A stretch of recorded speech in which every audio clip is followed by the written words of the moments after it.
અંજારની ગોવર્ધન નંદી શાળામાં નંદી મહારાજને વિશેષ સેવા અર્પણ. અંજાર સ્થિત ગુજરાત પ્રદેશની પ્રથમ ગોવર્ધન નંદી શાળામાં તારીખ 5 જુલાઈના પાવન અવસરે નંદી મહારાજની વિશેષ સેવા કરવામાં આવી હતી. વરસાદી ઋતુના આગમન અને ઠંડકભર્યા વાતાવરણ વચ્ચે નંદી મહારાજને તાજા લીલા શાકભાજીનો મહાપ્રસાદ અર્પણ કરવામાં આવ્યો હતો.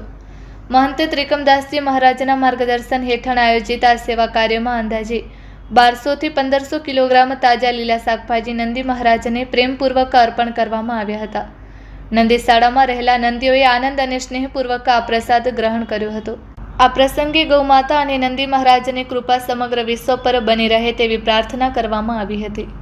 Report by Bharti Makhijani, Anjar.